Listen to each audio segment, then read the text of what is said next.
Dun, da, da, dun, da, da, dun, da, da, dun, da, da, da. What is up, y'all? Philly Fly Show checking in here, kicking in Right Way Production Studios, and we are back for another great week of UFC and the Philly Fly Show. Little toot of the whole old horn here. 8 out of 12, which gets us at a 66% hit rate, which for the year, it's insane. I think I did the numbers. It was like 69%. It's like right under 69%. So close to like 100th off or something. Super, super, super good year so far for the Philly Fly Show. We are just killing it. But we did get this main event wrong last week, which it's okay to get fights wrong, guys. If you bet on the NFL, UFC, even NBA and MLB, I just don't partake in the MLB one.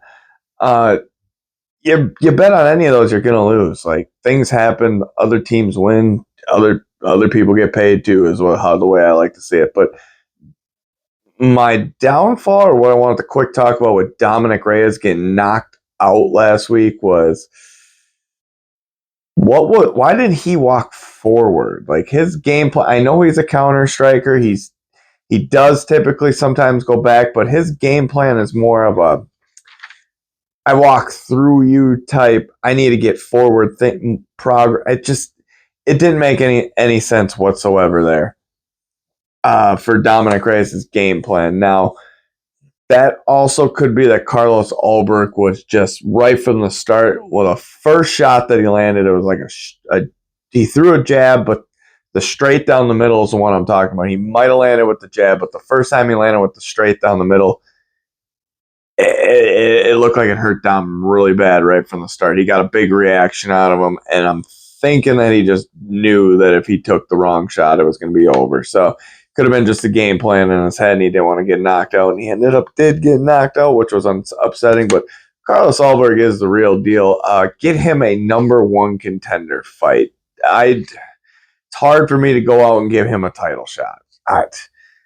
The best name he beat is Dominic Reyes, a guy coming back up the rankings from a 4-fight lose streak where we thought his career was over. So that's my scenario with that. I did want to say, geez, you got to shout out Neil Magny still getting it done against Jake Matthews. That was upsetting because I thought the fight was over after the first round, and I thought he tapped. I literally thought I heard a tap, and he didn't tap. So that was an upsetting part of the fight. And then what was the other one that I just wanted to be like? Oh, Andre Petrosky, just done. Just straight done. But anytime that dude fights, I'm not betting either side. I ain't putting it on nothing. He is on the no bet list. Oh, unfortunately. But we are here for a big, big event. It is UFC 320. Magomed Ankalaev versus Alex the Dream Pereira. No, I'm just kidding, not the Dream, but Alex Pereira, man. We get to see the rematch. I'm super excited for the rematch, mainly because of this. Alex needs to show us that last fight was like a fluke. He was injured. He wanted to drop out of the fight. That was the first fight he's ever wanted to drop out of like that because of his injury to his hand. I want to see if that actually played a part or not. That's what I want to see. So that's my little preview into it. We also got a great co-main event. 320 is going to bring out some bangers, and we are getting closer to the end of the year where we are not going to have to pay for these pay-per-views. So let's get this done. All right. Jump into match like number 14 here. Flyweight female fight between Veronica Hardy and Brogan Walker. Now, Hardy is a negative 800 favorite, whereas Walker's a plus 500 underdog. Veronica Hardy's got a really good skill set, but this Walker girl, I really liked what she produced in her last couple fights. For me, though, Veronica just is the way better fighter. I understand the negative 800. I think it could be down a little bit just for us bettors. But Veronica Hardy, I'm pretty sure, gets her hand raised on Saturday, and that'll be 3 out of 5 on the confidence level. She can get her hand raised. If you're new to the system, new to watching this, I rank every fight on a confidence level 1 to 5. If it's on a 1 or a 2, I typically don't bet it. 3, 4, or 5. 5 is really hard for me to get, so you're going to typically only see 3s and 4s. Those are the ones I bet on. So I'm a parlay better, so those are the ones I parlay. Is what should say. I don't parlay them all, but I mix them up and do some finagling stuff. Plus, now I've been hitting on these underdogs lately, pretty confidently when I do see a good bet out and a good fighter that I think could win. And I'm also picking money line, so it isn't as easy as it looks. But we're jumping in and back into the match like 13 welterweight fight between uh, Bramev versus Austin Vanderford. Now, Mias is a plus 240 underdog, and Austin Vanderford is a negative 300 favorite. Look, man, Austin's got the skill set. He can do it. He's a dog in there, but Ramirez has been fed to the dogs. He's overcome. Billy Ray Goff was supposed to beat the snot out of him, and Ramirez ended up submitting him and just showing him what was up. He has fought stiff competition since he's came in. I think Ramirez gets his hand raised. I'm loving that plus 240 on that. 1 out of 5, though, on the confidence level that he can get it done because Vanderford is a game and Vanderford is a dog. So, all right. Match like number 12 here. We got Pule Sariano versus Nikolai Vadimik. Now, Nikolai is a plus 250 underdog, whereas Soriano is a negative 320 favorite. Soriano in the past has come up short in certain fights, but I think he's overcome those gas tank issues, and I'm pretty sure that he's going to be bringing it here. He used to fight at middleweight, if I'm not mistaken. I swear it was middleweight, but fighting at welterweight, I think he'd made the change like 2 or 3 fights ago, and I totally spaced that out till now. But hey, dude can get it done. He still can finish people, and Nikolai's been finished, so he's no slouch to getting finished. So I'm going to pick Soriano here, 3 out of 5 on a confidence level. Just I think he's the way better fighter, and with the power that he possesses, it's just going to be a good fight there. All right, match like number 11 is a bantamweight fight. We finally see this dude back in a UFC fight. He failed his first one and literally overshot his welcome, with me at least. But he's taking on a brand newcomer, a guy who's making his UFC debut. We get Patchy Mix versus Jakub Wilczak. Now, Jakub, what is my handwriting sucks on this one, guys. Jakub Wilczak is a plus 260 underdog, whereas Patchy Mix is a 330 favorite. Look, man, I'm confident in it, but there's a lot of people I was talking to that are just like, hey, he hasn't shown it, so how can you be confident in it? So this one, I'm going to say take it with a grain of salt. I think he can do it. I think it was just the first UFC fight that got to him and the guy that he got matched up with. But Patchy Mix does have game. I just don't know how much game he's going to have in that bantamweight division. For a guy, Will X, taking his UFC debut against a, a veteran fighter, not a UFC veteran, but a veteran fighter in Patchy Mix, it's a tough task. So I'm going to pick Patchy Mix 3 out of 5 on the confidence level with a grain of salt that he gets his hand raised on Saturday. Now, match like number 10 is my favorite pick of the night. There is no better pick of the night. And it's not even my number 4. The only reason I give her 3 is because I'll explain it here in a second. Female fight, bantamweight fight, Macy Chiasson versus Yana Santos. Yana, plus 160 underdog, Macy Chiasson, negative 190 favorite. I love the negative 190 money on Chiasson. If you want to switch it to like a KO or something, you can. I wouldn't suggest it. I just say stick with the money line. I think Macy gets a finish on Saturday, but my reasoning is Yana is not a great striking fighter. In her last couple fights, she's trying to prove that she can strike. You cannot stand and strike with Macy Chiasson, but Chiasson's grappling game isn't that bad either. And just to be fair, like Yana's been knocked out against powerful fighters. She just comes up short against these type of fighters. Macy is the exact kryptonite against Yana Santos. So Macy gets a big W on Saturday, 3 out of 5 on a confidence level. She can get her hand raised. That's a bet the house fight, guys. That's a bet the house fight. All right, match like number 9. We got a featherweight bout between Daniel Santos and Ju Sang Yu. Ju Sang Yu is a plus 125 underdog, whereas Daniel Santos is a negative 150 favorite. Now, Daniel's got the skill set to beat Jang Sun Yu, but man, that dude's got some crazy good boxing. Super, super, super accurate.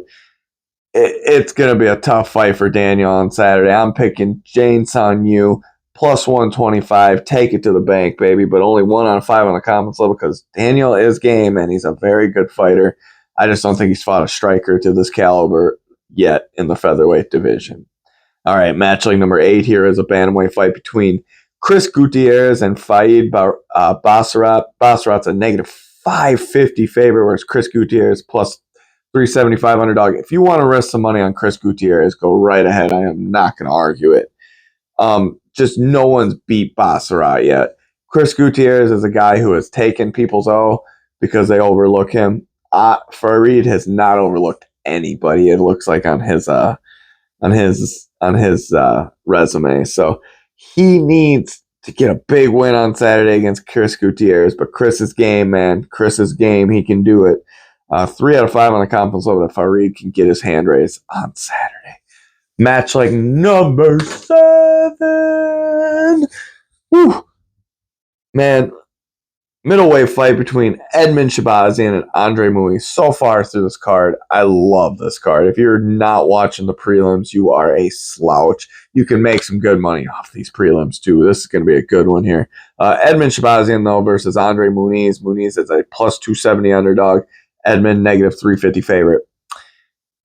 Andre Muniz thinks he can stand and bang with everybody, and he does not have the striking level of these middleweights. These guys hit hard. It has not looked pretty for him his last couple fights, and Edmund has shown that he can throw those bangers still. So I'm picking Edmund Shabazian here, 3 out of 5 on the comp level. He can get his hand raised because Andre just has the only way Andre wins is a submission that Edmund screws up on, and he's a decent grappler himself. So it's not going to be easy for Andre. I just think he gets finished, and it's the end of him in the UFC for a while. And then the featured prelim bout is this guy is a beast. Okay. Atiba Gutar versus Treston Vines, plus 1,000 on Treston Vines, negative 3,000 on Atiba Gutar. That is all I got to say. What? This is one of those where you could put a 5. I don't want to dog this Treston Vines guy. I do not know. I do not know much about him. Only what I could find on quick ESPN search. But I don't really need to when I know Atiba Gutierrez is just an animal. Like, the guy's physique is nuts, and he doesn't even lift weight. He's one of those guys that doesn't lift weights. And he's got that physique, and he can fight. Just nuts.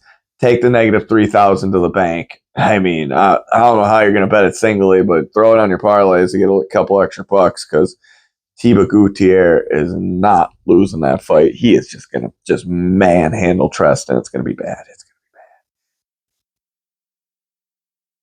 bad. All right. Main card of the evening. Jump into it. Matchup number 5, middleweight fight. Abus Magomedov versus Joe Pyfer. Joe Pyfer, negative 270 favorite. Abus Magomedov, plus 220 underdog. Look, man, Joe Pyfer's got the hands. He's got decent grappling defense. He just doesn't have the gas tank. His last time he fought a stiff competition, he just didn't. He didn't come up. He came up very short against a guy I thought he should have beat easily with the skill set that he's got. Abus is not a slouch, man. He can hit. He's got a gas tank. His only thing is he doesn't have the greatest chin. So if Pyfer can land early, it could be a bad night for Abus. But I'm going Abus here, man. I think his skill set's way better than Joe. Joe has got to show it to me for me to bet on him.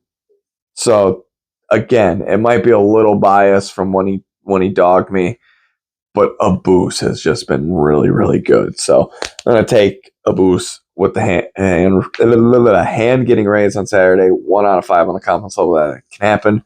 Jump to a featherweight fight for match like number 4. Josh Emmett versus Yusuf Zalal. Yusuf Zalal is a negative 550 favorite. Josh Emmett plus 375. Dog, that's weird. Like, Josh Emmett is getting dogged because of his fight with Lee Rowan Murphy. Lee Rowan Murphy just put it on him, and Lee Rowan is the next title contender. Yusuf Zalal has not beaten enough dudes to be a next title contender for me to just jump on that bandwagon. I mean, I really like Yusuf. I loved his skill set. But for him to be this big of a favorite over Josh Emmett doesn't seem right to me. Josh can swing. Josh can bang. Just didn't look good his last fight. I think he'll have a way better fight here on Saturday. I think he gets a big win on Saturday. I think he knocks out Yusuf Zalal because Yusuf has not been tested on the chin yet by people. And that was his weakness his first stint in the UFC. Josh is going to test that chin on Saturday. But it's not a very confident win for me. It's 1 out of 5 on the confidence level that Josh can get his hand raised on Saturday. Match like number 3 is a banger. Just a banger. It is. You know how Carlos Alberg is saying he's the next title contender? Whoever wins this fight on Saturday could be the next title contender. It'd be a little harder for Khalil Roundtree to be it, but Yuri Prochazka versus Khalil Roundtree. Khalil Roundtree plus 165 underdog. Yuri Prochazka negative 195 favorite. Dog.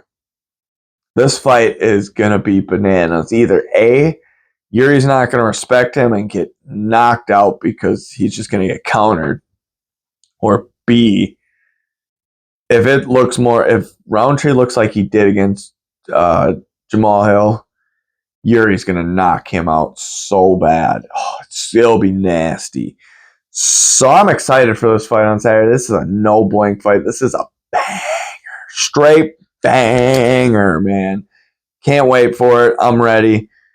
I'm picking Yuri Prochazka, though. And again, not very confident because of how close these guys are in the rankings and their skill set and the way they each have fought the champion or previous champion. Man. Yuri Prochazka gets a win, 1 out of 5 on the confidence level, though, that he gets his hand. And this one hurts. This next one is the co-main event of the evening. It's another title fight. Bantamweight title on the line. Merab Dvalishvili is defending his belt against Corey Sandhagen. Corey Sandhagen's a plus 300 underdog. Merab negative 400. Merab is a beast. Merab is probably the GOAT of the bantamweight division. He's probably stamped it almost already. Saturday, Merab stamps his legacy. Man, I'm rooting for Corey. I love Corey. Corey's a badass fighter. He can grapple you. He can strike. He can do those crazy kicks, and he's got the gas tank to fight 5 rounds.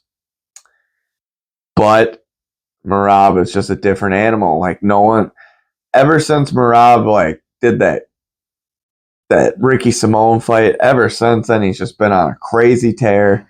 And Wada Bada, he just wins the fight in the end somehow.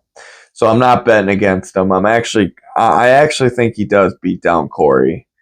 It's just if Corey can just defend takedowns, it might be over there because I don't think Merab can take shots. He's not a guy who's taken a lot of big shots at big moments. I think that's his only weakness, and that's the only way Corey wins is essentially the hands. You got to pop. You got the kicks. His size. The size difference might be a problem for Merab in round 1, but Merab will make the adjustments, and Merab will get not a finish, but Merab will get his hand raised on Saturday. It'll probably be a decision win. If you want to get better odds on negative 400 on Merab, that's the way I'd go. But, man, Corey better be ready. That dude is a different animal, man. And then we're here at the main event of the evening. Light heavyweight title on the line. It's the rematch. They literally fought each other last. Magomed Ankalaev versus Alex Pereira 2. Alex is a plus 215 underdog. Ankalaev is a negative 265 favorite. I was pretty close to picking Ankalaev, but the reason I am going to go with Alex Pereira,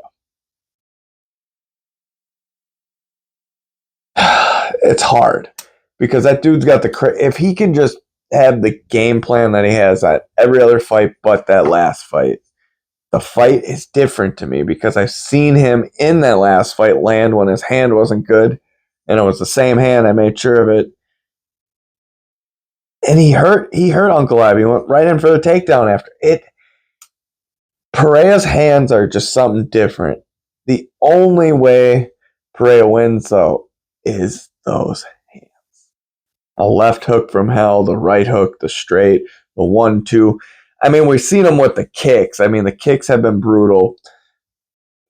My whole game plan, if I were Alex, walk straight into him, make him grapple and exchange with you, throw that knee up the middle if he tries a takedown, land it in the chest or the chin, scare him a bit, and then you got to just the leg kicks. It's got to be leg kicks to start, and then reach to the top and go for the knockout then after you beat up his legs, because you got to take his legs away from him. Otherwise, it might be a long night for Alex too.